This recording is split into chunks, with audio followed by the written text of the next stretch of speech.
नमस्कार, स्वागत है आपका आवाज़ अड्डा वीकेंड स्पेशल में। और आज इसका नाम हमने रखा है किसी अनहोनी का डर है क्या। बार बार बीच बीच में कुछ ऐसी घटनाएं हो जा रही थी पूरे हफ्ते जो समझ में नहीं आ रहा था कि अचानक से ये कहाँ से निकल गया है। कल तक तो बताया कि टॉप बैंक में से एक शामिल है, फिर उसके बाद पता लगा वो डिफ़ॉल्ट कर गया है। तो ये जो अनहोनी होती है, जिसको अंग्रेजी में कोई कोई ब्लैक स्वॉन भी बोलते हैं, उस टाइप की बहुत घटनाएं हुई। तो हमने सोचा आज इस पे चर्चा की जाए कि जो बहुत सारे इवेंट हुए जिसको एक्सप्लेन करना, जिसको समझना बहुत ज़रूरी है। आपके माइंड में ये सब चल रहे होंगे कि ये क्या हो रहा है बाज़ार में और क्या क्या हो सकता है। इन सब पे हम लोग आज बातचीत करेंगे इस शो में। तो हमने कई सारे टॉपिक्स जो है डिसाइड किए, उसमें से कुछ को हटाया और 4 तय किए हमेशा की तरह से। उन 4 पे हम चर्चा करेंगे। तो उन 4 के मैं आपको बताऊं कि कौन कौन से टॉपिक हम डिस्कस करने वाले हैं। एक, हम लोग ये डिस्कस करेंगे कि फेडरल रिजर्व, अमेरिका का जो सेंट्रल बैंक है, वो बहुत ही चैलेंजिंग टाइम में, मेरे ख्याल में सबसे चैलेंजिंग टाइम उसका इस समय है कि उसको करना क्या है। 22 मार्च की उसकी बैठक में वो क्या करेगा। रेट बढ़ाएगा कि नहीं बढ़ाएगा, बढ़ाएगा तो कितना बढ़ाएगा, नहीं बढ़ाएगा तो क्या होगा, बढ़ाएगा तो क्या होगा। ये चर्चाएं चल रही हैं क्योंकि वहाँ की बैंकिंग फाइनेंशियल सिस्टम जो है एक क्राइसिस के दौर से गुजर रहा है। तो एक तो इस पर चर्चा होनी है। दूसरा, एक बहुत आपने सुना होगा, पढ़ा होगा कि बॉन्ड यील्ड जो है उसमें इन्वर्जन आ रहा है। यानी छोटे समय की जो बॉन्ड यील्ड है वो जो लंबे समय वाले बॉन्ड है उससे ज़्यादा हो जा रही है। तो इसका क्या मतलब है, इसका मार्केट पे क्या इम्प्लीकेशन होता है, ये क्यों होती है ऐसे, इसको एक डिस्कस करेंगे। और हमारे साथ एक विशेष मेहमान भी इसको समझाने के लिए। तीसरा टॉपिक हम समझेंगे ग्लोबल मार्केट में क्या चीज़ ऐसी है जो हमको डरा रही है। क्योंकि आपने ये भी गौर किया होगा कि भारतीय बाज़ारों में खासतौर पर हम लोगों ने प्रेशर देखा। कई बार ऐसा हुआ यूएस मार्केट में कुछ खास नहीं हुआ, फिर भी इंडियन मार्केट में कुछ कुछ डर था, लोगों को गिरा। फिर निचले स्तर पे बहुत सारे ऐसी घटनाएं हुई जिसको देख के आप सरप्राइज हो जाएंगे। और ख़ास तौर पे आईटी सेक्टर में क्या बॉटम बन गया। ये हमारा फोर्थ टॉपिक। ये बहुत इंटरेस्टिंग है। जब इसका आप नंबर और डेटा देखेंगे तो आप वाकई आपको सरप्राइज लगेगा कि अच्छा, ये तो हमने सोचा नहीं था कि ऐसा भी चल रहा है। नीचे नीचे लोग वैल्यू बाइंग भी कर रहे हैं क्या। तो क्या आईटी सेक्टर का बॉटम बन गया है, ये हमारा चौथा टॉपिक है। ये चारों टॉपिक्स को हम लोग अलग अलग डिस्कस करेंगे, एक दूसरे में बिना मिक्स किए हुए। तो जो मेहमान है मैं आपको उनसे मिलाता हूँ। अभय अग्रवाल जी हैं हमेशा की तरीके से हमारे साथ, पाइपर सेरिका के फाउंडर और सीईओ हैं। दूसरे मेहमान हमारे गुरमीत प्राजी हैं, दिल्ली से जुड़ रहे हैं हमारे साथ, जो हमारे साथ कंप्लीट कैपिटल या कंप्लीट सर्कल कैपिटल आपके हैं, उसके फाउंडर भी हैं, सीईओ भी हैं, एमडी भी हैं, मालिक भी हैं, सब कुछ हैं वो उसके। और अनुराग शाह अमेरिका से जुड़ रहे हैं हमारे साथ, एनसेट कैपिटल के हैं और फेड की जानकारी ये लेके आए हैं। अंदर की खबर की क्या करने वाला है आज आपको पता चल जाएगा। 22 मार्च की खबर आज ही मिलेगी आपको। चौथे मेहमान हमारे साथ हैं कीर्तन शाह, जो मैनेजिंग पार्टनर और सीईओ हैं क्रेडेंस वेल्थ एडवाइजर्स के। कीर्तन, बहुत बहुत स्वागत है आपका हमारे शो में। आप पहली बार जुड़ रहे हैं, इसलिए विशेष धन्यवाद आपको। तो ये जो 4 टॉपिक हमने सोचा डिस्कस किए जाए, क्योंकि ये आपके टॉप ऑफ द माइंड में और यही अगले 10-15 दिन प्ले आउट होने वाले हैं। तो इसी पे हम लोग डिस्कस करेंगे। और हमेशा की तरह यूजुअल सस्पेक्ट आप तो जानते ही हैं, जहाँ से कांड होते हैं और जहाँ होने हैं, अनुराग भाई के पास चलते हैं। अनुराग भाई, एक बार फिर आप ही के पास आ रहा हूँ मैं। एकदम सीधा सवाल है, क्या करेगा फेड? नमस्कार नीरज जी, आपको और सभी पैनल मेंबर्स को। और आपने मुझे वो शाह बना दिया। अब तो आजकल तो शाह का जमाना चल रहा है इंडिया में। तो सेंटर में भी शाह है और मार्केट्स में भी शाह है, तो ठीक है, आई डोंट माइंड दैट। अच्छा, तो इस पे अगर नीरज, सवाल बहुत अच्छा है और इसको सिंप्लीफाई करते हैं लोगों के लिए, आई थिंक, बिकॉज ये बड़ा कॉम्प्लेक्सिटी बन गई है और इसको ना मैं नहीं चाहता हूँ कि we should over think this. और लोग आते हैं रोज और देखते हैं कि यार हम कुछ कर नहीं रहे हैं, and then we are getting impacted, right. क्या हो रहा है इसमें? तो देखिए, सिंपल बात है, मैंडेट फेड के और किसी भी सेंट्रल बैंक के, और इंडिया में आरबीआई कहें और कोई भी ग्लोबली, उनके 2 मैंडेट्स होते हैं। They are based on Phillips curve. Economics का पुराना कॉन्सेप्ट है। उसमें ये कॉन्सेप्ट कुल मिला के ये होता है नीरज के अनएम्प्लॉयमेंट और इन्फ्लेशन में एक बैलेंस होता है हमेशा। अगर एक को बढ़ाओगे दूसरा कम हो जाएगा, और एक को, अनएम्प्लॉयमेंट को बिल्कुल कम करने जाओगे। आई थिंक एक इंटरेस्टिंग सवाल लोग पूछ सकते हैं कि अनएम्प्लॉयमेंट 0 क्यों नहीं है। यूएस में अभी 3.5-3.6% के आसपास है अनएम्प्लॉयमेंट। यूएस जैसे कंट्री में ये 0 क्यों नहीं है? क्योंकि 0 डिजायरेबल नहीं होता है। कोई भी इकोनॉमी में अबाउट 5% अनएम्प्लॉयमेंट जब आ जाता है तो उसको बोलते हैं कि अब तकरीबन it's a full employment, everybody is employed. क्योंकि वो 5% अनएम्प्लॉयमेंट रोटेशन में रहना भी चाहिए, क्योंकि अगर वो उससे कम हुआ तो इन्फ्लेशन बढ़ जाता है, which means people have more money, workforce की स्केर्सिटी हो जाती है, और फिर वेजेस बढ़ते हैं और वेजेस फिर अल्टीमेटली पास ऑन होते हैं। कुछ वही खेल अब यूएस में हो रहा है। अल्टीमेटली 3.6% हिस्टोरिकल लो है अनएम्प्लॉयमेंट का, और उसकी वजह से लेबर स्केर्सिटी हो रही है। लेबर्स को हाइक्स ज्यादा मिल रहे हैं। लेबर को हाइक्स ज्यादा मिलेंगे तो देखिए, कम्युनिज्म का जमाना नहीं है, बट जो लोग सोच सकते हैं उसको जाके पढ़ सकते हैं कि अगर लेबर हाइक्स होंगे कैपिटलिज्म में तो फिर वो कंज्यूमर को पास ऑन होंगे, तो अल्टीमेटली कंज्यूमर को देने पड़ते हैं। तो कुल मिला के सिचुएशन ये है नीरज कि अभी उनके 2 मैंडेट हैं, उसमें वो अनएम्प्लॉयमेंट में बहुत ज्यादा ओवरशूट कर रहे हैं। आई थिंक वो जरूरत से ज्यादा है। They want to bring it down, मतलब अनएम्प्लॉयमेंट को थोड़ा बढ़ाना है। तो उस 3.6% से 4.6, तो करीब तकरीबन इस प्रोसेस में यूएस में अबाउट 2 मिलियन लोग एक्स्ट्रा हैं जो कि अनएम्प्लॉयड होंगे। तब इकोनॉमी बैलेंस में आएगी, इन्फ्लेशन कम होगा। तो ये उनकी मैंडेट की बात रही। नीरज, एक छोटा क्वेश्चन और एड्रेस कर देते हैं जो आपका था कि उनके लिए इंपॉर्टेंट क्या है अभी। देखिए, इंपॉर्टेंट मैक्रो स्टेबिलिटी जरूर होता है और वो उसके लिए काम करते भी हैं, लेकिन अल्टीमेटली उनका जो मैंडेट है वो बिटवीन अनएम्प्लॉयमेंट एंड इन्फ्लेशन होता है। इस समय अनएम्प्लॉयमेंट और ग्रोथ अच्छा चल रहा है, तो inflation is the primary target for them. 22 की मीटिंग को क्या करेंगे, बिल्कुल सही बताया नीरज आपने। हमारी 2 दिन पहले बात हो रही थी। उस समय तो मैं बिल्कुल माइनॉरिटी में था और तकरीबन सभी किससे चैनल्स फेड चेयर से बात हो रही थी क्या? किससे बात हो रही थी? नहीं नीरज, वो ऑफलाइन आपको बताऊंगा, बट ओके ओके गुड। हाँ बिल्कुल। वो जब स्टॉक्स की चर्चा करेंगे प्राइवेटली तब हम बात कर लेंगे। हाँ बट जो जनरली चैनल्स पे ही बात कर रहे थे, वो एक अबाउट माइनॉरिटी व्यू था। 10% लोग ही कह रहे थे देखिए अब तो फेड रुक जाएगा। But I am more than happy, कल ईसीबी के जो मूव्स आए और क्रिस्टीन लेगार्ड ने जो अनाउंसमेंट दिया, उन्होंने तकरीबन वही बात कही कि देखिए ये 2 लड़ाई अलग हैं। स्टेबिलिटी हम फाइनेंशियल सिस्टम को देंगे। Second, this is not a lemon moment in the sense that ये वो उस लेवल का क्राइसिस नहीं है, विच इज ऑल्सो करेक्ट। और थर्ड, इन्फ्लेशन की लड़ाई जारी रहेगी, क्योंकि eventually, and Neeraj this is very important for every economy, inflation, it doesn't work for, the economy doesn't work for anyone in a high inflation environment, especially for the poor people. Politicians का हमेशा अलग view रहता है। वो short term में चाहते हैं कि पार्टी चलती रहे, लेकिन आई थिंक इसलिए ये इंस्टीट्यूशंस बने कि दे कैन स्टे इंडिपेंडेंट। सो 22 को 25 basis point, Neeraj I would have wanted 50, और मार्केट भी 50 चाहता था, शायद 25 आए और वो चलने देंगे उसको, और वो वही कहेंगे लास्ट में कि we will stay at it until the job is done. पर गोल्डमैन सैक्स तो कह रहे हैं कि स्किप कर देंगे इस बार। सो वो नीरज, बहुत ही इंटरेस्टिंग सवाल किया आपने।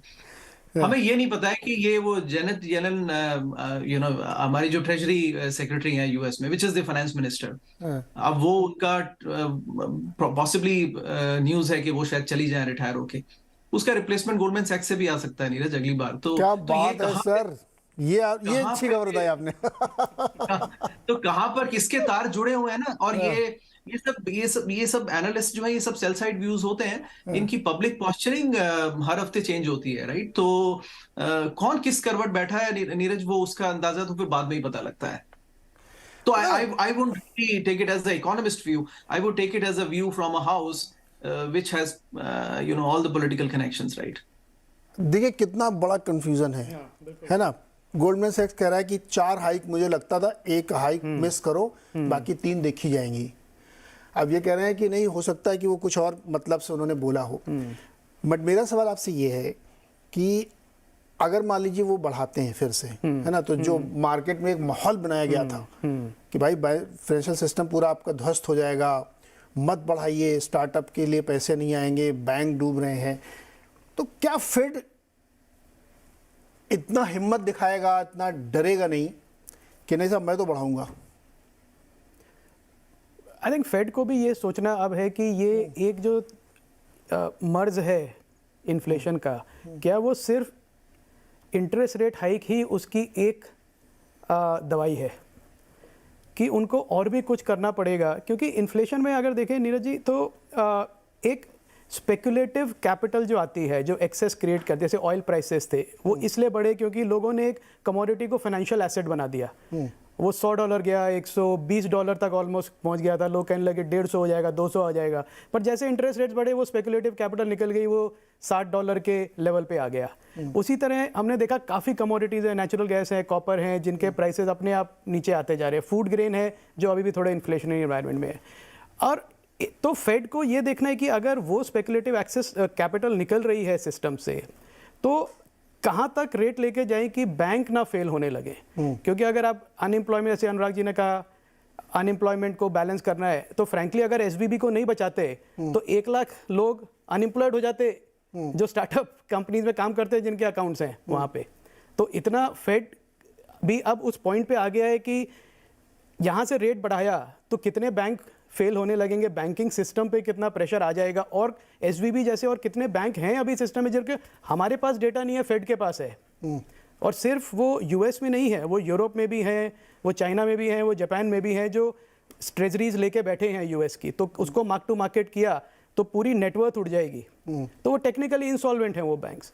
सो आई एम श्योर फेड भी ये एनालिसिस कर रहा है कि कहाँ पे हमको रेट रोकना पड़ेगा और दूसरी दवाइयाँ निकालनी पड़ेंगी इस इन्फ्लेशन को कम करने के लिए। तो मुझे इस एनवायरनमेंट में जैसा है अभी माहौल, आप बैंकिंग सेक्टर पे ग्लोबली प्रेशर देख रहे हैं, तो मुझे लगता है कि शायद 25 बेसिस पॉइंट या शायद वो भी ना हो, और लैंग्वेज अपनी वो रखेंगे इस तरह की कि अगर फिर से इन्फ्लेशनरी एनवायरनमेंट क्रिएट हुआ तो एक हमारे पास वेपन है जिसको यूज़ करेंगे, उसको नहीं डाइल्यूट करेंगे।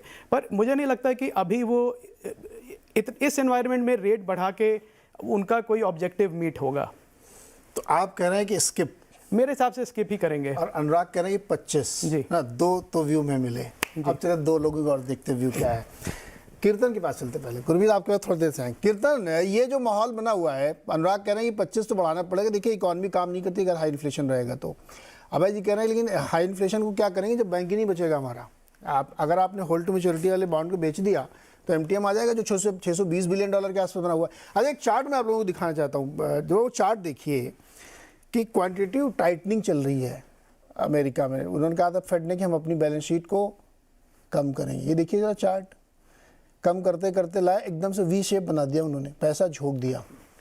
झोंका इन द सेंस कि जिस तरीके से उन्होंने बैंकों के लिए क्रेडिट लाइन खोली है, जिस तरीके से बैंक्स को आप पैसे दे रहे हैं, तो आप सिस्टम में एक वर्चुअल लिक्विडिटी दे रहे हैं फिर से, तो इसीलिए ये चार्ट में वी शेप रिकवरी बनती हुई दिख रही है। कीर्तन आपको लगता? हाँ, ये इसलिए है नीरज जी, क्योंकि जो एमबीएस पे जो रन होने वाला था कि सारा $80 बिलियन का एसवीबी का प्लस बाकी बैंक से वो सारा एक साथ मार्केट में आ जाता, उसका बायर कौन था? तो बैंक को आना पड़ा as a buyer of last resort, वो लिक्विडिटी देने के लिए कि हम अब्जॉर्ब कर लेंगे। ये क्रेडिट क्वालिटी खराब नहीं है, टाइमिंग का इशू है, तो हम हैं एज ए लास्ट बायर। तो उन्होंने वो कॉन्फिडेंस दिखाया और इसकी वजह से ये स्पाइक दिखा है। तो मुझे लगता नहीं ये स्पाइक सस्टेन करेगा, ये वन टाइम स्पाइक था इस टाइम को कंट्रोल करने के लिए। अब भाई देखिए कैसे भी बना, लेकिन बना बिल्कुल बना तो ये बना। अब ये मतलब मेरा सवाल ये है कि फेड अपने जाल में फंसता जा रहा है क्या? कीर्तन आपको क्या लगता है जो ये सब चल रहा है क्या होगा? नीरज जी, आई थिंक यहाँ गौर करने की बात यह है कि क्या फेड पॉज करके बाद में वापस स्टार्ट कर सकता है। मुझे लग रहा है वो एक सिनेरियो बहुत ही ज्यादा फेवरेबल है। व्हेन आई से पॉज, मैं कह रहा हूँ कि शायद जो 50 बिप्स की एक्सपेक्टेशन थी आपकी पहले, जो बैंक्स डिफॉल्ट हुए या डूबे उसके पहले, उससे कम कर क्या 25 बिप्स बढ़ाएगा या पॉज करेगा, वो टेम्पररी सोल्यूशन है मेरे हिसाब से। और शायद एक क्वार्टर बाद फेड को वापस रेट्स बढ़ाना स्टार्ट करना पड़ेगा। एक बार उन्हें ये अंदाजा आ गया है कि बैंकिंग सिस्टम में क्या हो रहा है। कुछ डेटा पॉइंट्स देना चाहूंगा, ये मैं क्यों कह रहा हूँ। आई थिंक हमने अनएम्प्लॉयमेंट की बात की, पर यहाँ पर जानना ये भी जरूरी है कि जब आपने 0 से 5% रेट इतनी तेजी से बढ़ा दिया, क्या इसका ग्राउंड लेवल पे इन्फ्लेशन पे इतना सिग्निफिकेंट इम्पैक्ट हुआ है? मैं कुछ डेटा पढ़ रहा था, आई थिंक जो जीडीपी डेटा एक्सपेक्टेड है वो 3.2% ग्रोथ दिखाने वाला है। यूएस रिटेल सेल्स नंबर्स जो आए थे वो सिर्फ 0.4% से गिरे थे। और अगर आप सीपीआई भी देखें जो प्रोबेबली अभी कुछ दिनों पहले आया था, वो 6% पे, जबकि उनका टारगेट 2% है। तो जब इन्फ्लेशन की बात करें तो मुझे नहीं लगता है कि ये जो 0 से 5% की इतनी तेजी से जो रेट्स बढ़े, उसका ग्राउंड लेवल पे जो इम्पैक्ट फेड एक्सपेक्ट कर रहा था वो उतना अच्छा उनकी एक्सपेक्टेशन मैच करते हुए आया है। तो सबसे पहले तो मेरा ये मानना है कि उनके पास स्कोप नहीं है कि ये फेड रेट हाइक्स पॉज कर दे या बंद कर दे। हाँ, डेफिनेटली हो ये सकता है कि शायद वो 1 महीना, 2 महीना, 3 महीना पॉज करके देखे या सिर्फ 25 बिप्स बढ़ाकर देखे कि ये जो बैंक क्राइसिस हो रहा है उसका एक्चुअल इम्पैक्ट मार्केट पे क्या हो रहा है और क्या मुझे उसके आगे रेट्स बढ़ाना चाहिए या नहीं। मैं कुछ आंकड़े देना चाहूंगा। अगर आप देखें एसवीबी और सिग्नेचर बैंक में तकरीबन if I am not wrong $300 billion के डिपॉजिट्स थे। अब फेड ने जब आकर कह दिया कि मैं आपको सब ये डिपॉजिट सिक्योर कर देता हूं, तो फेड को ये भी देखना जरूरी है कि टोटल यूएस बैंकिंग सिस्टम में कितना डिपॉजिट है। अब आप देखिए $17 ट्रिलियन का डिपॉजिट है, राइट। पॉइंट टू, फेड ने ये कहा कि आपका बॉन्ड पोर्टफोलियो $620 बिलियन का लॉस कर रहा है, तो फेड ने ये कहा कि इसको थोड़ा 1 साल से पुश कर देते हैं। अभी ये 1 साल से पुश करने में एक इंपॉर्टेंट दूसरा डेटा पॉइंट ये कि आप सिर्फ वो लॉसेस अपने पीएनएल पे आज नहीं ले रहे हो, पर वो लॉसेस 1 साल बाद तो आने ही अगर मार्केट स्टेबलाइज नहीं होए। अब आपकी 2 ट्रिलियन की इक्विटी है, उसमें अगर आपने 600 बिलियन का मार्क टू मार्केट है तो 20-25% लॉस है, which is very huge, right. और आप जब लिक्विडिटी की बात कर रहे हैं, जो फेड ने कहा कि आप 10 बेसिस पॉइंट ज्यादा देके मुझसे लिक्विडिटी ले सकते हैं मार्केट में। अब जैसे यहाँ पर रेपो विंडो होता है, वैसे यूएस में डिस्काउंट विंडो कहते हैं उसको। डिस्काउंट विंडो 1 वीक पहले तक बैंक्स तकरीबन $4.5 बिलियन तक बोरो करती थी। ये क्राइसिस वाले 1 वीक के पीरियड में $152 बिलियन की बोरोइंग हुई, विच क्लियरली शोज कि बैंक्स में बहुत ज्यादा स्ट्रेस है, जिसकी वजह से वो लोग मार्केट से या फेड से पैसा लेने की कोशिश कर रहे हैं। तो देखिए, एक साइड पे इन्फ्लेशन कंट्रोल में नहीं आ रहा है, जीडीपी बढ़ते जा रहा है, रिटेल सेल्स उतनी इंपैक्टफुली नीचे नहीं आ रहा है जो फेड एक्सपेक्ट कर रही थी कि रेट्स ऊपर जाने की वजह से होगा। और दूसरी साइड पे बैंक क्राइसिस जो हो रहा है वो शायद आज आपने कर्टेल कर लिया है, पर अगर उसे सिस्टमैटिकली मैनेज नहीं किया गया तो ये शायद और बड़ा बन सकता है। तो फेड के पास मुझे नहीं लगता कि 50 बिप्स बढ़ाने के लिए शायद उतना ज्यादा स्कोप है, पर अगर वो 0 भी कर देगा तो शायद वो कॉन्फिडेंस नहीं दे पाएगा मार्केट को कि सब ठीक चल रहा है। तो मुझे भी ऐसा लग रहा है कि शायद 25 बिप्स देकर थोड़ा सा वेट आउट करेगा, देखेगा इसका इंपैक्ट मार्केट पे क्या हो रहा है और फिर डिसीजन लेगा। तो आप कह रहे हैं स्किप, अनुराग कह रहे हैं कि 25 और कीर्तन कह रहे हैं 25 दे के फिर स्किप, है ना। गुरमीत भाई, आपको क्या लगता है फिर क्या करेगा? सर, करना तो पॉज चाहिए, पर जैसा कीर्तन ने बोला कि पैनिक सिग्नल करेगा। अगर फेड बोलेगा कि मैं नहीं कर रहा हूं तो ये भी एक तरीके का पैनिक है। शायद 25 करके बोलेगा कि हम, क्योंकि देखिए फाइनेंशियल प्रॉब्लम्स एकदम से नहीं जाती। मेन प्रॉब्लम क्या है? मेन प्रॉब्लम है कि यील्ड बढ़ा हुआ है, एमटीएम लॉस है। तो उसका सोल्यूशन क्या है? आपको यील्ड नीचे लाना पड़ेगा ताकि एमटीएम लॉस कम हो। और ये क्राइसिस, तो ये क्राइसिस को डिफ्यूज करने में जो है थोड़ा सा समय लगेगा। प्लस क्राइसिस अपने आप में डिसइंफ्लेशनरी होता है। तो आपने देखा कमोडिटी प्राइसेस गिरना शुरू हो गए, आपके पैनिक में स्पेंडिंग कम होती है। अगर आपका डिपॉजिट्स रिस्क में है तो ओवरऑल इन्वायरमेंट जो होता है वो बहुत नेगेटिव हो जाता है। तो फेड का देखिए एक इन्फ्लेशन होता है, एक इन्फ्लेशनरी एक्सपेक्टेशन होता है। आज अगर इन्फ्लेशन 8% है तो मैं वेज ग्रोथ भी ज्यादा एक्सपेक्ट करूंगा, तो वो परमानेंटली दिमाग में एंट्रेंच्ड हो जाती है। तो जब इस तरीके का कोई भी क्राइसिस आता है तो उस एक्सपेक्टेशन को भी थोड़ा सा कम करता है। तो मेरे हिसाब से शायद ये छोटा क्राइसिस था जो अभी तक छोटा है। अगर मेरा ये मानना है, अगर उन्होंने ज्यादा एग्रेसिव स्टांस लिया तो चांसेस है ये फुल ब्लोन क्राइसिस भी बन सकता है, क्योंकि ये टिप ऑफ द आइसबर्ग है नीरज जी। अभी ये क्रेडिट कार्ड डेट उनका बहुत ज्यादा है, उनका स्टूडेंट लोन पोर्टफोलियो है, कमर्शियल रियल एस्टेट है। आपको साथ में लिक्विडिटी विड्रॉ भी करना है, खाली टाइटन नहीं करना है। वो आपने दिखाया चार्ट, अभी वो एक हफ्ते में वापस से $160 बिलियन पंप करना पड़ गया। तो मुश्किल काम है ये, और जब भी कोई क्राइसिस आए हमेशा पॉज देना चाहिए। मेरा ये मानना है कि करना पॉज चाहिए, बट क्योंकि पैनिक सिग्नल करेगा तो शायद 25 पैसा करके फिर किसी और तरीके से इसको मैनेज करेंगे। $1 ट्रिलियन का क्रेडिट कार्ड का बिल है उधर, लोगों ने इतना स्वाइप कर करके पैसे लगाए हैं, और $162 बिलियन, $162 बिलियन ले चुके हैं लोग। अभी जो नई क्रेडिट लाइन खुली है, मैंने पिछली बार कहा था गुरमीत से कि जो आदमी दिख गया फेड की बिल्डिंग के आसपास उसके बैंक की तो वाट लग जाएगी, क्योंकि मान लेंगे लोग कि इसके बैंक में प्रॉब्लम है। अगर मान लीजिए मैं आपकी तरफ से ये मैं जानना चाहता हूँ कि उपाय क्या होंगे। मान लीजिए वो कह रहे हैं ठीक है, अच्छा मैं ना बढ़ाऊँ तो मैं क्या करूँ, कैसे लिक्विडिटी सक आउट करूँ?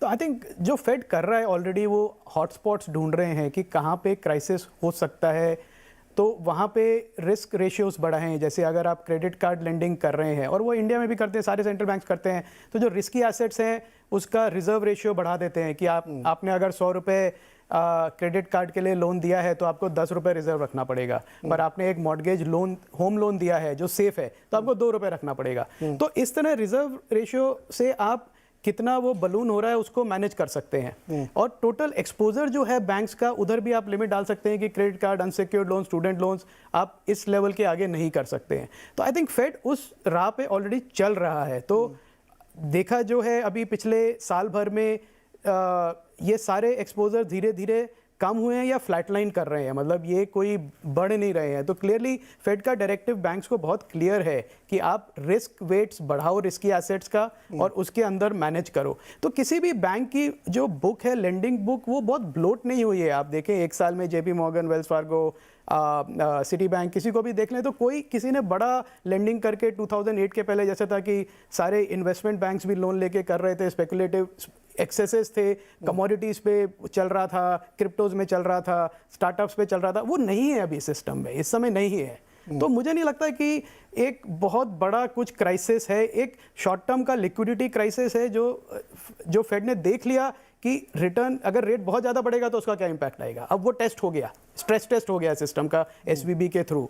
तो अब फेड के पास एक क्लियर आइडिया है कि कहाँ तक जाएगा बिफोर इट स्टार्ट हर्टिंग। और दूसरे वेपन्स यूज़ करो, रिस्क रेशियो बढ़ाओ, बैंक्स के ऊपर लिमिट्स डालो कि आप इस सेक्टर को इतना नहीं दे सकते, और उसको वैसे मैनेज करो। आई थिंक उसी राह पे चलेंगे वो भी।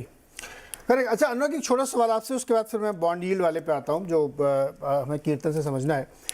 क्या ये जो आप लोग कह रहे हैं, क्या आपका ग्रॉसरी बिल बहुत ज़्यादा बढ़ा हुआ है और मेड की सैलरी बहुत बढ़ गई? अगर हम एक साल पहले से कंपेयर, मैं समझना चाहता हूँ ना कि कोर इन्फ्लेशन गिर नहीं रहा एकदम, और ये फूड वूड वाले तो ऊपर नीचे होते रहते, क्या आपका अनुभव क्या कहता है? क्योंकि ये सवाल मैं इस कॉन्टेक्स्ट में पूछ रहा हूँ कि अगर मान लीजिए आप बार बार बढ़ा के एकदम बैंक ही डुबा देंगे तो और बड़ी समस्या खड़ी हो जाएगी। तो वो बताइए क्या है। सो ग्रोसरी बिल एक मैं कहूँगा एक वॉल स्ट्रीट जर्नल एक बहुत अच्छा आर्टिकल निकाला था, और कुछ हद तक उन्होंने वही एक्सरसाइज की जो मैं कुछ सालों से कर रहा हूँ। वो ये कि वॉलमार्ट के स्टिकर प्राइसेस उन्होंने कंपेयर किए फ्रॉम 2019 टू 2022, और डिफरेंट लोकेशंस में किए, यूएस में डिफरेंट स्टेट्स में, और तकरीबन प्राइसेस सेम रहते हैं। और फिर उन्होंने एक कमोडिटी वाइज लिस्ट निकाली कि कौन सी कितना प्राइस कहाँ पर बढ़ा।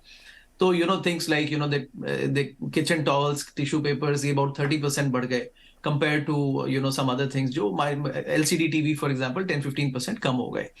बट तकरीबन नीरज, सिंपल आंसर ये है कि 25% ग्रॉसरी बिल ज्यादा हो गया है। 25% ज्यादा across the board on an average है, और आई थिंक दैट्स बैड। तो ये कुल मिला के ये नजरिया है, और ये जरूरी है। और आप देख रहे हैं वॉलमार्ट, टारगेट, होम डिपो, इनके टॉप लाइन बढ़ रही है by virtue of inflation, but इनके मार्जिन कम हो रहे हैं नीरज, विच मीन्स कहाँ है कि वो वेज ग्रोथ को एब्जॉर्ब कर रहे हैं ना नीरज। तो फिर ये तो कहाँ तक चला पाएंगे वो। तो ये पहला पॉइंट है। तो we should not blame the companies के they are making more profit, they are making less profit. Walmart has reduce the margins, right.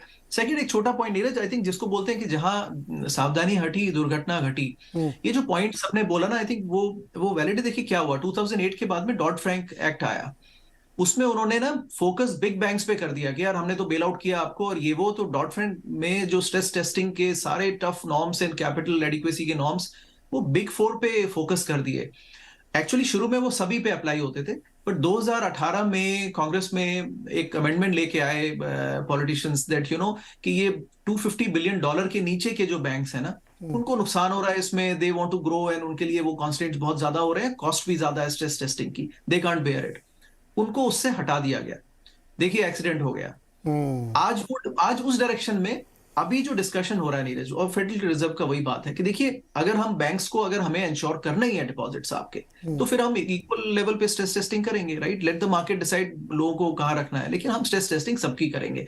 तो वहां पर हो रहा है कि ये सिस्टमिक क्राइसिस देखिए नहीं होगा। कल देखिए सबने कैसा फट से उसमें डिपॉजिट्स डाल दिए अल्टीमेटली। और आई थिंक इसने, कीर्तन ने अच्छा पॉइंट बोला। देखिए on a 20 trillion deposit base, आपका ठीक है मार्क टू मार्केट है, बट वो टेम्पररी है और विंडो दे दी गई है, आप उसमें ले लीजिए। Ultimately it's just confidence backing. The moment consumer is sure कि यार मेरे पैसे नहीं जाएंगे, you know, it's all back to normal, right? So वो जी। कर्टेल करेंगे, बट यहाँ पे सोच चल रही है नीरज, इस डायरेक्शन में चल रही है कि स्ट्रेस टेस्टिंग बढ़ानी पड़ेगी।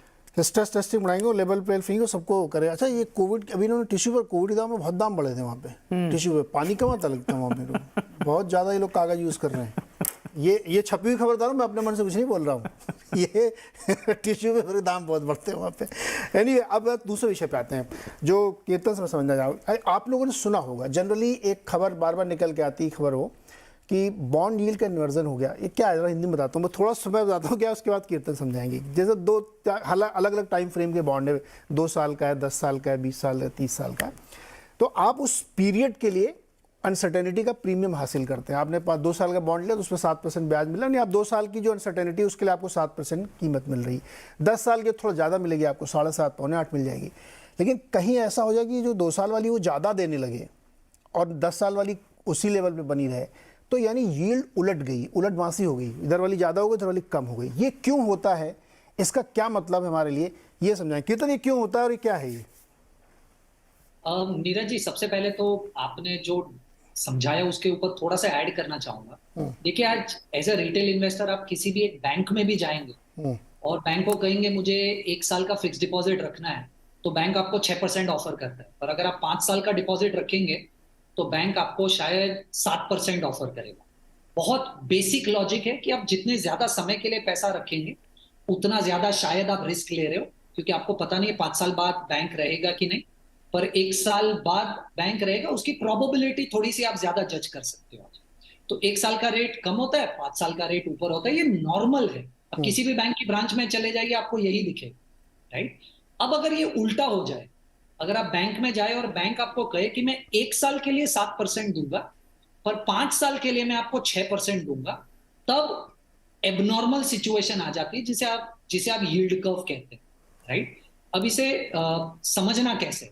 देखिए, जो शॉर्ट टर्म रेट होता है 1 साल का, 2 साल का, वो आपके आरबीआई या फेड जो करता है उससे बहुत ज्यादा इंपैक्ट होता है। इसका मतलब अगर आरबीआई मार्केट से लिक्विडिटी खींचने की कोशिश कर रहा है या रेपो रेट बढ़ा रहा है, तो ये रेट्स बहुत तेजी से बढ़ जाएंगे। ये आरबीआई जो कर रहा है उसका इंपैक्ट शायद 10 साल वाले पे या 5 साल वाले पे उतना नहीं होगा जितना 1 या 2 साल वाले पे। तो जैसे ही फेड या आरबीआई रेट बढ़ाएंगे, ये 1 साल 2 साल वाले रेट्स बढ़ जाएंगे, राइट?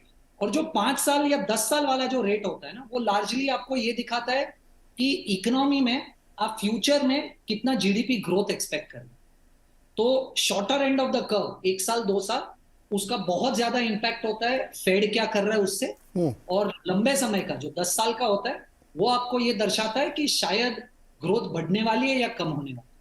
अब आप देखिए यील्ड इन्वर्जन क्या है। यील्ड इन्वर्जन मैं कह रहा हूं कि 1 साल वाला 2 साल वाला बहुत ऊपर चला गया, 10 साल वाला नीचे चला गया। यानी आप कह रहे हो कि 1 साल 2 साल में आपके पास बहुत ही लिक्विडिटी क्राइसिस है, इसलिए इसके रेट्स बढ़ गए, या आपका फेड या आरबीआई रेट्स बढ़ा रहे इसलिए इसके रेट्स बढ़ गए।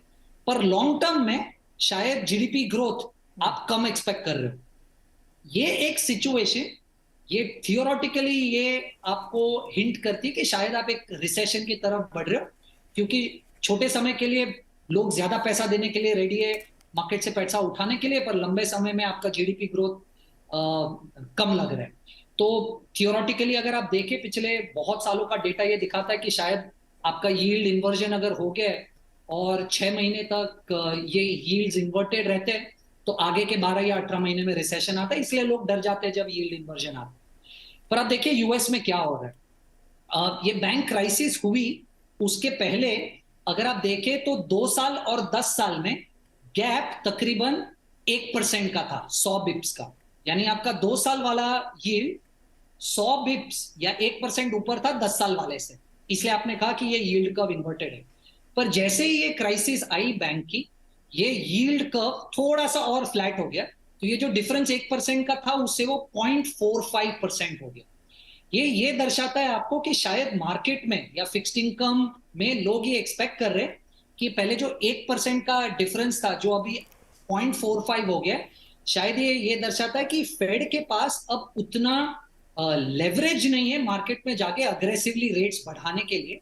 इसीलिए अगर आप देखें कि फेड फ्यूचर रेट जो क्राइसिस हुई उसके पहले ये डिनोट कर रहा था कि शायद आप 50 बिप्स से रेट्स बढ़ाएंगे, वो अब सेम डेटा पॉइंट 25 बिप्स दिखा रहा है। तो ये आउटकम है मेरे हिसाब से यील्ड कर्व्स में। गुरमीत, इसको सीरियसली लेना चाहिए क्या? कर्व जो फ्लैट हो रहा है या इन्वर्ट हो रहा है, डरा देते लोग। अभी बीच में बहुत भारत में भी हो गया था एक दिन, और यूएस में तो होता ही रहता है अक्सर। एक दिन है, कितना डरना चाहिए इससे? नहीं, जैसे कीर्तन बहुत अच्छा समझाया कि आगे अगर इन्वर्ट हो गया तो मतलब मंदी के संकेत हैं क्या? आप लोग ये सब देखते हैं कि नहीं? In fact Neeraj ji, bond market ज्यादा रिलायबल इंडिकेटर है, मैंने हमेशा बोला है, और यील्ड कर्व स्पेशली काफी काफी रिलायबल इंडिकेटर है। अगर आप देखेंगे 10 में से 9 बार रिसेशन हुआ है, लैग इफेक्ट के साथ हुआ है, होता है। और इंडिया में यील्ड कर्व फ्लैट है, तो फ्लैट यील्ड कर्व ये बताता है कि आप शायद इकोनॉमिक ट्रांजिशन में है ना। आप अच्छे से मैनेज करेंगे तो अच्छा करेंगे, खराब मैनेज करेंगे तो वहां भी इन्वर्ट होगा। इंडिया में यील्ड कर्व फ्लैट है, तो आप 2 साल का खरीदे, 10 साल का बॉन्ड खरीदे, लगभग यील्ड सेम है 10-20 पैसे का। मेरा ये मानना है नीरज जी कि एक जो फंडामेंटल इशू जो जिस नीरज ने कीर्तन ने बहुत अच्छा समझाया है कि लॉन्गर एंड अगर इन्वर्ट हो रहा है तो बाजार क्या बोल रहा है कि रिसेशन आने वाला है, तो मतलब इंटरेस्ट रेट फिर नीचे आएगा, इसलिए वो नीचे होने लगती है। और ये हमें पता है, आप जितना मर्जी कर लीजिए, लिक्विडिटी फैसिलिटी दे दीजिए, सब कर दीजिए, जब अगर बैंक यूएस का जो इकोनॉमी है वो क्रेडिट क्रिएशन से चलता है, वो इसलिए वो वर्ल्ड का सबसे बड़ा इकोनॉमी है। अब अगर आप बैंक पूरे टाइम डिपॉजिट मोबिलाइजेशन में, सेफ्टी में लगेंगे कि मुझे रन ऑन द बैंक ना आए, अभय जी ने बोला रिस्क रेशियो बढ़ाएंगे, यहाँ पे कर्टेल करेंगे, अगर आप क्रेडिट क्रिएशन में बाधा डालेंगे, आपका ऑलरेडी फाइनेंशियल स्टेबिलिटी का इशू है जिसका अपने आप में डिसइंफ्लेशनरी होता है, इम्पैक्ट होता है। तो कायदा ये कहता है कि जब सिचुएशन बिगड़ती है कि आपको पहले अपनी गलती माननी चाहिए। पहले जब आप स्टार्ट करके बोलते हैं कि मेरे से गलती हुआ कि हमने 12 साल तक पैसा प्रिंट किया, हमें नहीं करना चाहिए था, तो आप एडमिशन करते हो कि गलती हुई। अब आप उसको गलती को पूरा करने के लिए दूसरी गलती कर रहे हो, ओवर टाइटनिंग कर रहे हो। आप 12 साल का प्रॉब्लम 12 महीने में फिक्स नहीं कर सकते। आपको बैलेंस शीट, आपको गवर्नमेंट के पास जाना चाहिए, बोलना चाहिए कि खाली मॉनेटरी पॉलिसी से नहीं होगा, हमें और रिस्पॉन्स देना पड़ेगा। हमें क्या, जहां भी फूड में इन्फ्लेशन में मान लीजिए प्रॉब्लम है, तो क्या हम किसी तरह से कुछ फूड का कर सकते हैं, या हम कुछ और सप्लाई चेन इंप्रूव कर सकते हैं। ये कंबाइंड रिस्पॉन्सिबिलिटी है और अकाउंटेबिलिटी है। और आप देखिए अभी पॉलिटिकल प्रेशर बढ़ना शुरू होगा नीरज जी, और पॉलिटिक्स बहुत कुछ कराता है, सब कुछ इकोनॉमिक्स नहीं है, और ये इलेक्टेड रिप्रेजेंटेटिव्स नहीं है। जिसको इलेक्शन लड़ना है उसको तकलीफ होने लगेगी अगर रिसेशन होगा, and trust me, recession is also a far bigger problem. तो कहना बहुत आसान है, शॉर्ट टर्म रिसेशन आएगा और हम बाउंस बैक कर लेंगे, एक्सेल शीट में ठीक दिखता है। तो मेरा ये मानना है कि इस टाइम पे थोड़ा सा बैलेंस्ड अप्रोच रखनी चाहिए, और गवर्नमेंट को, और आपको बोलना चाहिए कि 2% पॉसिबल नहीं लगता है इमीडिएटली लाना, क्या हम उसको पहले 3.5-4% में ला सकते हैं। उसका लंबा रोड मैप बनाइए, इशू को कारपेट के अंदर डालने से कुछ नहीं। हम लोग ये हिंदी में कहते हैं सारा साल घूम खाया घर क्यों नहीं बनाया। पहले तो खूब पैसा बांटते रहे, सिस्टम में लिक्विडिटी झोंकते रहे, अब अचानक से 2% करना है और वही 6-7-8 महीने के अंदर, तो वो एक मुश्किल का दौर है। अनुराग, एक बहुत क्विक कमेंट लेना मैं ब्रेक से पहले। आप लोग वहाँ इस बात की सब चिंता करते हैं कि नहीं? ये देखिए, सारा खेल मनी फ्लो का है, सिस्टम में कितना पैसा है, कितना क्रेडिट है, उसी से जीवन चलेगा। मैं हमेशा कहता हूँ कि आपके लिए जो शरीर को चलाने के लिए एनर्जी चाहिए, और एनर्जी है डेट। तो अगर आप मेरा डेट ही मार दोगे तो मैं चलूंगा कैसे? चिंता कर रहे हैं आप लोग क्या? नीरज, उससे मुझे आपकी ना वो कविता ध्यान आ गई, वो पैसा हाथ का मैल नहीं, पैसा चेहरे की रौनक है। आप तो वैसे ही चमक रहे हैं बड़े, तो मतलब अच्छा चल रहा है। बट नहीं नीरज, देखिए यील्ड कर्व पे कभी एक बार चर्चा करेंगे, इसमें तो बहुत डीप चर्चा हो जाएगी। और I don't believe that it's a predictor, I believe it's there on the scene of crime. मतलब मौका वारदात पर है वो, पर वो कातिल नहीं है, बट वो मिलता है जरूर सेशन के टाइम पे। देयर ऑयल प्राइसेस एंड ये दोनों रहते हैं, but they don't cause it, they are the impact, because ये भी एक मार्केट है अल्टीमेटली, राइट? तो I think that's all. I think we should move to other topics Neeraj ji, और हमारे पास जो टॉपिक्स आने वाले हैं उनको एड्रेस करते हैं, और उनमें भी हमारा कुछ समझ आएगा। आपको कुछ जोड़ना है बॉन्ड यील्ड में?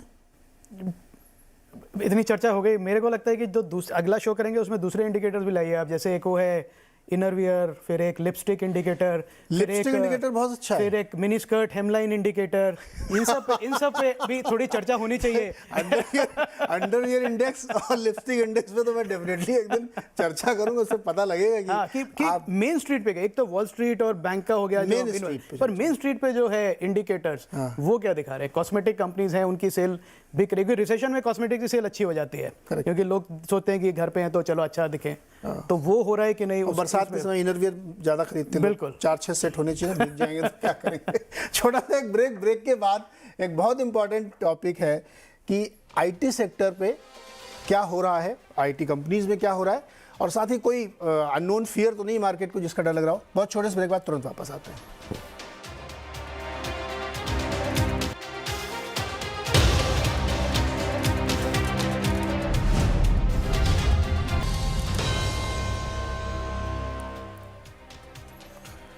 स्वागत है एक बार फिर से आपका, और आज हमारे वीकेंड शो में चर्चा हो रही है दुनिया भर के बाजारों में जो तूफान मचा हुआ था, क्रेडिट स्विस और silicon valley bank, bond yield, ये सब बड़े बड़े चीज़ें आप सुन रहे होंगे, इन सब पे हमने विस्तार से चर्चा की। अब एक और चीज़ है जो आप लोगों को ध्यान में लाना चाहता हूँ मैं। पिछले हफ्ते में क्या हुआ मार्केट में, खूब तूफान मचा, तरह तरह केस है मार्केट में, ऐसा लग रहा था पता नहीं कितना गिर जाएगा मार्केट, कुछ समझ में नहीं आ रहा। लेकिन इसके बीच में चुपके चुपके क्रीपिंगली कुछ हो रहा था, वो आपके सामने रखता हूँ। आप जरा नैस्डैक देखिए कि बीते हफ्ते में कितना चला, 5%, 5.2% नैस्डैक ने गेन किया है, तब जबकि अमेरिका के बाजार में, भारत के बाजार में तूफान मचा हुआ था। S&P 2.5% ऊपर है, डाउ जोन्स 1% ऊपर। ये मैं सिर्फ आपको 13 से 16 तक का आंकड़ा बता रहा हूँ।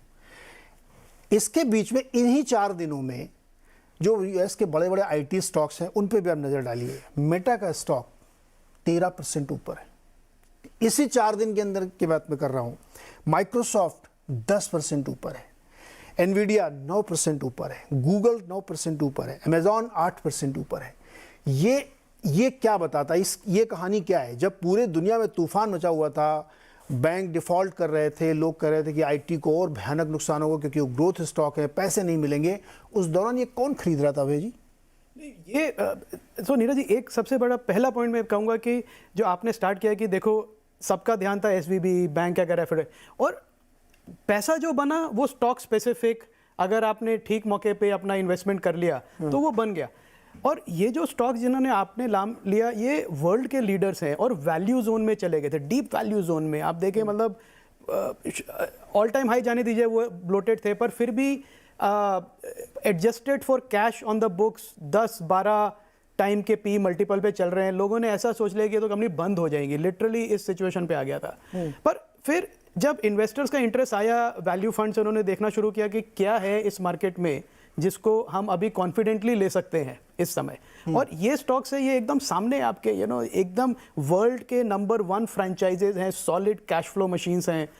तो इन्वेस्टर्स जो सैवी इन्वेस्टर्स हैं, वैल्यू इन्वेस्टर्स, मैं कहूँगा ग्रोथ इन्वेस्टर शायद नहीं है अभी मार्केट में इतने एक्टिव, पर वैल्यू इन्वेस्टर्स के लिए ये जो स्टॉक्स हैं इतने क्लीन पिक्स हैं कि, और मुझे नहीं लगता है कि ये जो रन अप है ये एक हफ्ते में ख़त्म हो गया। मुझे लगता है ये जो इंटरेस्ट है ये वापस आया है, क्योंकि ये सारी कंपनीज रियल कैश जनरेट करते हैं, डिस्ट्रीब्यूट करते रहते हैं इन्वेस्टर्स को, और बहुत ही सॉलिड फ्रेंचाइजेज है। और ऐसा नहीं है कि दुनिया में सब नेटफ्लिक्स देखना बंद कर देंगे या माइक्रोसॉफ्ट के प्रोडक्ट यूज़ करना बंद कर देंगे या गूगल को कुछ हो जाएगा। तो मुझे लगता है ये जो ट्रेंड है ये कंटिन्यू करेगा अभी ये, और ये अपनी फेयर वैल्यू रेंज में जाएंगे जो यहाँ से शायद अभी भी 20% ऊपर है। एक्चुअली बहुत इंटरेस्टिंग बात है। मैं तो अगर आप पिछले जनवरी से देखें तो ये सारे स्टॉक 70%, 80% अपने हाई से गिरने के बाद रिकवर हुए। अभी भी अपने हाई से 40% नीचे होंगे, लेकिन रिकवरी हुई है। गुरमीत, क्या कुछ बहुत जो शातिर लोग होते हैं वो बगुला की तरह से बैठे रहते हैं चुपचाप, उनको कोई मतलब नहीं बैंक कौन सा डिफॉल्ट हो गया, क्या होगा? मेरे स्टॉक पे नज़र है, जैसे नीचे आया मैं बाय करूंगा, क्योंकि मैं सिर्फ इन 4 दिनों की बात करना चाहता हूँ। शायद ही कोई ऐसा पॉजिटिव आदमी रहा होगा जिसको लग रहा हो कि दुनिया ठीक है, सबको लग रहा था बहुत कुछ खराब हो रहा, तो कोई तो बाय कर रहा था ना। ये कौन थे वो लोग, वो क्यों बाय कर रहे थे? तो नीरज जी, जो वैल्यू इन्वेस्टर्स होते हैं, जब हेडलाइन नेगेटिव होती है तभी भाव अच्छा होता है, जब न्यूज खराब आती है तभी भाव अच्छा आता है। और आप देखिए आज टीसीएस की, अगर मैं एक एग्जांपल दूं, $28 बिलियन के रन रेट पे एक टाइम पूरी इंडस्ट्री $28 बिलियन का नंबर करती थी। और इंडियन आईटी सर्विसेज एक्सपोर्ट अगर आप 5-7 साल का व्यू लेंगे तो शायद ट्रिलियन में वो फिगर आएगा कि जो जो ओवरऑल नंबर आएगा इस सेक्टर का।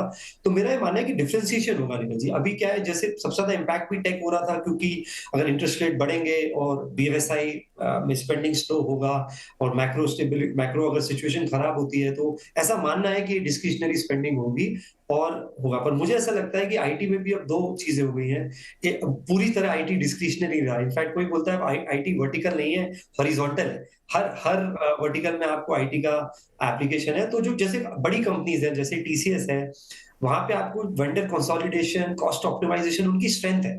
तो वो इन टफ सिनेरियो में मार्केट शेयर गेन करती हैं और आगे जाके उसका बेनिफिट उनको मिलेगा। कुछ कंपनीज हैं जो इंजीनियरिंग, रिसर्च एंड डिजाइन में बहुत अच्छी हैं। जैसे आज हमने देखा केपीआईटी टेक है इंडिया में, उसको होंडा का कॉन्ट्रैक्ट मिला, उससे पहले उसे रेनॉल्ट का मिला। उसने अच्छी नया हाई बनाया है इस एनवायरनमेंट में, क्योंकि वो ऑटो सॉफ्टवेयर, जिसे हम टेक्निकल लैंग्वेज में केस बोलते हैं, connected, autonomous, shared electric.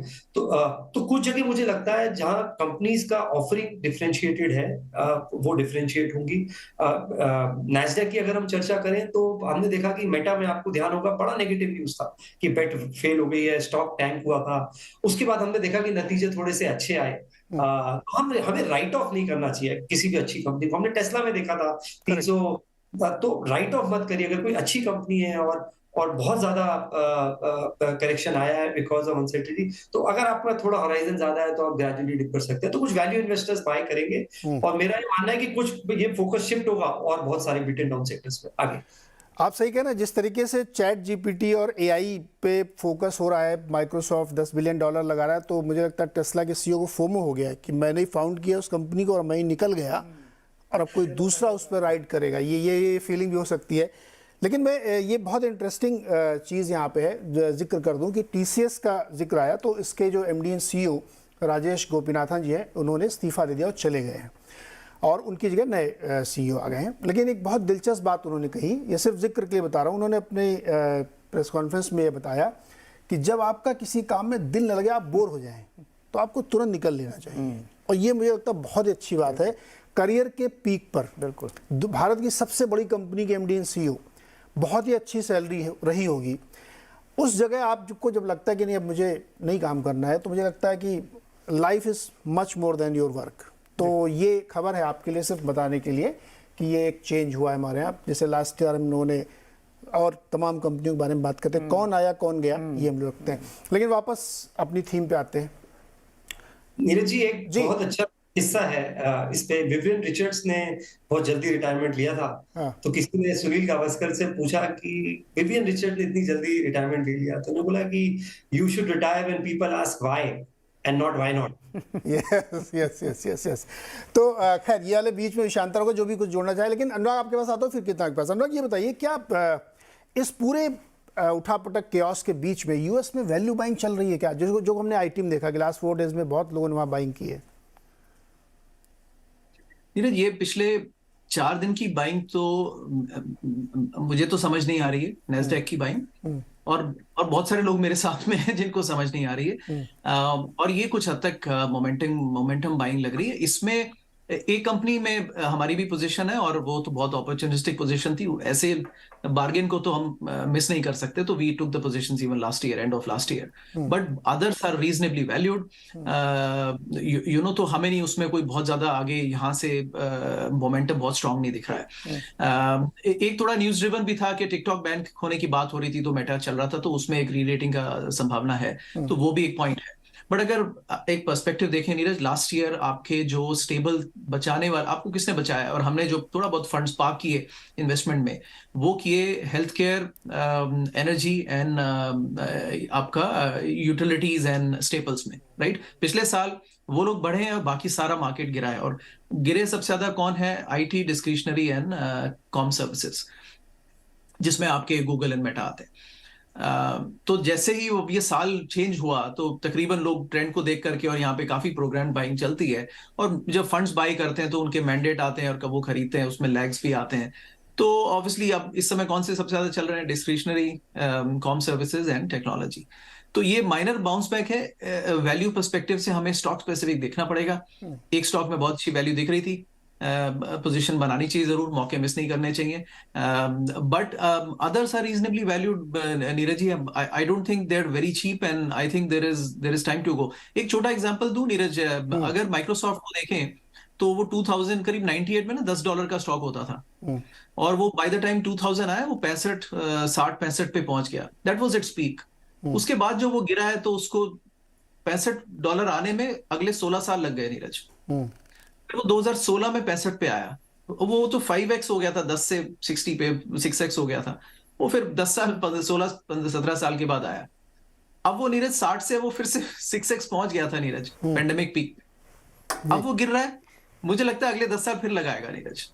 Correct. तो ये देखिए, ये अपने अपने अप्रोच, अपने अपने पर्सपेक्टिव हैं, लेकिन देखिए मौके का फ़ायदा अनुराग ने भी उठाया है ना। ये मौके का फ़ायदा उठाना ही चाहिए। मैं इसीलिए कह रहा था कि वो इन्वेस्टर की नज़र बननी चाहिए। कीर्तन, इंडियन आईटी सेक्टर के बारे में एक चीज़ रखना है, तो वो ग्राफिक दिखाई जिसमें हमने वैल्यूएशंस निकाले थे, पीक जो मल्टीपल्स थे वहाँ से स्टॉक करेक्ट हुए, है ना, 40 42 45 तक गए थे। ये देखिए 42 का टीसीएस का था, अब 31 पे आ गया है। इन्फोसिस 38 से 27 आ गया है, एचसीएल 33 से 22 और टेक महिंद्रा 34 से 20।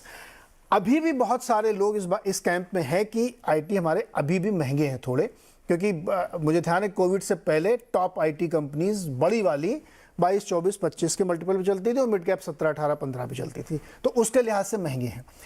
लेकिन ये महंगा बोलते बोलते भी उनको 2 साल हो गए, नीचे नहीं आने को तैयार है। ठीक है, तो अब वो एक अलग डिबेट यहाँ पे है। तो क्या कीर्तन, ये वैल्यू बाइंग यहाँ भी हो रही है क्या? क्योंकि ये गिर नहीं रहे तो मैं मान रहा हूँ कि कोई तो खरीद रहा होगा, क्योंकि अगर ये सस्टेन कर रहे हैं 1.5 साल से लगातार ये कहने के बावजूद कि ये महंगे हैं, तो कहीं ना कहीं वैल्यू बाइंग हो रही है क्या आपके हिसाब से?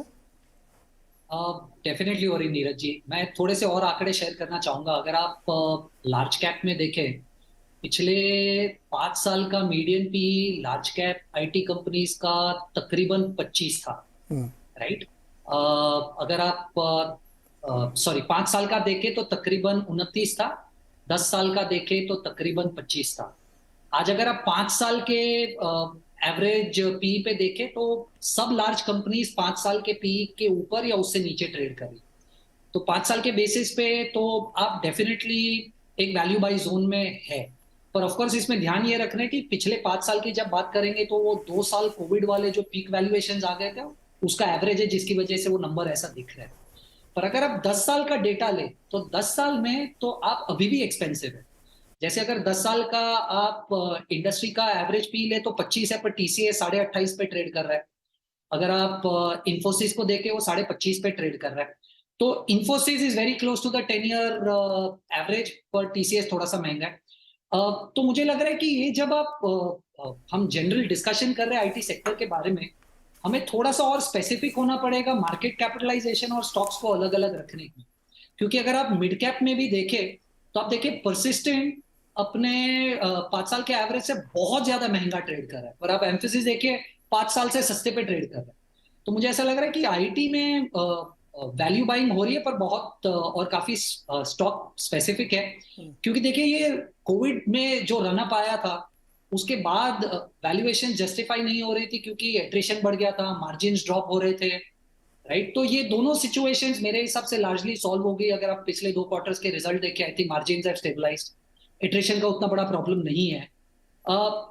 अगर आप ये कैलेंडर ईयर में देखें, आई थिंक एक अच्छी वैल्यू बाइंग हुई थी जिसकी वजह से IT was doing very well. पर जैसे ही ये वापस बैंक क्राइसिस आया और आईटी कंपनीज की इतनी सारी लार्जर बिजनेस मॉडल बीएफएसआई है, तो वापस ये गिरने लगे। और अगर आप टेक्निकली भी देखें तो 200 डीएमए के आजू बाजू ट्रेड कर रहे हैं, तो आई थिंक बहुत सारे लोग हैं जो वैल्यू बाई कर रहे हैं डेफिनेटली। ओके, तो ये तो थी सेक्टोरल चर्चा। हमने आईटी चूंकि इस बार हमने नज़र पड़ी, तो क्या एक सवाल मैं आप लोगों से छोटा छोटा लेना चाहता हूँ कि हमारे शो का नाम है कि कोई अनहोनी का डर है क्या, है ना। पता नहीं अचानक से कोई आता, अब अनहोनी मुझे कैसे पता? मैंने किसी ब्लैक स्वान अगर होना था वो पता थोड़ी होता, तो अपने आप हो जाएगा, पता चलेगा बाद में होने के बाद। लेकिन कोई ऐसी चीज़ आपको रेड फ्लैग के तौर पे दिखती है कि यार ये एड्रेस नहीं हो रही मार्केट में, जिसको थोड़ा सा नज़र में रखना चाहिए? आपके हिसाब से वो कोई चीज़ हो सकती है क्या, या नहीं है? नहीं, मेरे ख्याल से सबसे बड़ा डर अभी जो है वो सबके मन में यही है कि और कोई बैंक्स हैं जो अब सडनली अनाउंस करेंगे कि हम भी इंसॉल्वेंट हो गए हैं और पूरा सिस्टम पे प्रेशर डाल देंगे अपने और वो ज़रूरी नहीं है कि वो यूएस में ही हो, वो यूरोप में भी हो सकते हैं, कहीं भी हो सकते हैं कि सडनली एक बिकॉज ऑफ लैक ऑफ उनकी रिपोर्टिंग अच्छी नहीं थी, इंटरनल कंट्रोल सिस्टम अच्छे नहीं थे, वो आके अनाउंस कर दें कि अपने हाथ खड़े कर दें कि अब हम डिपॉजिटर्स के पैसे नहीं दे सकते हैं, तो एक बैंक रन, तो एक वही डर है लोगों के दिल में और वो डर समय से ही ख़त्म होगा। मतलब 1 हफ्ता 10 दिन 1 महीना लगेगा तो लोगों को तसल्ली होगी कि नहीं है, पर इस समय ये डर है कि ये सारे बैंक एक दूसरे से बंधे हुए हैं, तो ऐसा तो नहीं है कि कोई अगर क्रेडिट स्विस तकलीफ में है तो उसके साथ और भी कोई बैंक है यूरोप के जो तकलीफ में है, यूएस में कोई और रीजनल बैंक्स हैं जो तकलीफ में, तो ये एक मैं कहूँगा ये एक बड़ा डर है। इसके अलावा मुझे नहीं लगता कि कोई और बड़ा डर है इस समय। गुरमीत, बहुत छोटा जवाब चाहिए। जब आप अपने बोर्ड रूम में बैठते होंगे अपने सारे रिसर्च एनालिस्ट और सारे दोस्तों के साथ, तो सोचते होंगे ना कि ये वाला बहुत अच्छा वैल्यूएशन पे मिल रहा है, इसको लेना चाहिए, ये पोर्टफोलियो में रखना चाहिए। फिर कोई कहता हो यार एक ये वाला इवेंट है, थोड़ा देख लेते हैं। वो कौन वाला इवेंट है वो? जी, मेरे को जो रिस्क लगता है वो प्राइवेट मार्केट्स लगता है, क्योंकि हर बार जो क्राइसिस आता है ना, नए नाम से आता है। डॉट कॉम बबल था, लीमन था, सेम क्राइसिस ब्लैक स्वान नहीं होता है, क्योंकि उससे आप सीख चुके होते हो, आपकी एबिलिटी टू रिस्पॉन्ड बढ़ जाती है। ये जो पूरा प्राइवेट मार्केट है, जो हिसाब से वीसीज ने फंड किया है, इसके बहुत सारे लिंकेजेस हैं। उन्होंने उनके जैसे हमने देखा क्रिप्टो के $2 ट्रिलियन जब गया तो लोगों ने बोला कोई इम्पैक्ट नहीं हुआ। वो देखिए इम्पैक्ट एसवीबी के फॉर्म में आया, क्योंकि वो पहले एक उनकी दूसरी फर्म डिफॉल्ट हुई, फिर हमने देखा क्रेडिट स्विस में भी आर्किडॉज और ग्रीनशिल में प्रॉब्लम्स आया। तो मुझे लगता है प्राइवेट मार्केट में अभी भी शेकअप ड्यू है। बहुत सारे स्टार्टअप्स बहुत ही ऑब्सीन वैल्यूएशंस पे हैं, कैश फ्लोज उसको जस्टिफाई नहीं करती हैं। इनफैक्ट मेरा ये मानना है जो स्टार्टअप श्रिंक करेगा और प्रॉफिटेबिलिटी पे फोकस करेगा वो शायद ज्यादा सर्वाइव करेगा। ये जो एक थ्योरी थी कि बिल्कुल स्केल से आप एक टाइम प्रॉफिटेबल हो जाओगे, मुझे लगता है उसको वापस देखने की जरूरत है। वो मुझे लगता है वो देखना जरूरी है। उसका इंटरलिंकेज क्योंकि बहुत ज्यादा है, बैंक से भी है, इकोनॉमी से भी है, जॉब से भी है और पूरे इनोवेशन इकोसिस्टम पे भी है, तो उस पर नजर रखना जरूरी है। इसलिए मैं ये कह रहा हूँ कि फाइनेंशियल स्टेबिलिटी पहली प्रायोरिटी होनी चाहिए इस टाइम किसी भी सेंट्रल बैंक की, क्योंकि अगर ये डोमिनो इफेक्ट बढ़ गया तो ये काफी, क्योंकि अब साइज ऑफ इकोनॉमी भी बहुत बढ़ गया है, साइज ऑफ डेट भी बहुत बढ़ गया है। यूएस का अपना डेट $31 ट्रिलियन है, तो उस पर थोड़ा सा ध्यान देना चाहिए। अनुराग, 30 सेकंड में any red flag? So US में रेड फ्लैग है नीरज जी। एक यूएस इकोनॉमी स्लो बर्न पे चल रही है, 6% के रेट 1-1.5 साल तक रह सकते हैं। मार्केट्स आई डोंट थिंक उसके लिए रेडी है, तो ये यूएस का रेड फ्लैग है। ओके। इंडिया का red flag Neeraj ji SIP flows हैं और बस वही टिकाए हुए हैं नीरज, और जिस समय पैनिक आया तो फिर वो you know then any valuation is off. Okay Kirtan, 30 second, any red flag? I think Anurag ji ने एक स्ट्रेस टेस्ट के बारे में बात की थी उनके कॉन्वर्सेशन में, उस पर बात करना चाहूंगा। यूएस में 875 बैंक्स है, जिसमें से सिर्फ 25 बैंक सिस्टमैटिकली इंपॉर्टेंट है। 850 बैंक्स ऐसी है जिसपे स्ट्रेस टेस्टिंग हुई नहीं है यूएस में, तो SVB was one of them. तो ये एक सिस्टम है, घूम फिर के बात वहीं आ रही है, पैसा बैंक के थ्रू आ रहा है, लिक्विडिटी सिस्टम में बहुत है, वो इधर उधर हिचकोले खाएगी, जिधर बढ़ जाएगी तो उधर दिक्कत, जिधर घट जाएगी तो उधर दिक्कत। तो ये जो इतने टॉप ऑफ द माइंड आपके इश्यूज थे, हमने एड्रेस करने की कोशिश की, समझाने की कोशिश की क्या क्या आपको यहाँ से आगे जाते हुए नज़र रखना है। लेकिन बीच बीच में वैल्यू बाइंग के भी ऐसे बहुत सारे उदाहरण हमारे सामने आते रहते हैं। चलिए आज का शो यहीं समाप्त करते हैं। आप सबका बहुत बहुत शुक्रिया हमारे साथ जुड़ने के लिए। ध्यान रखिए अपना, वीकेंड मस्ती करिए और अपनी हेल्थ का ध्यान ज़रूर रखिए। बहुत बहुत शुक्रिया।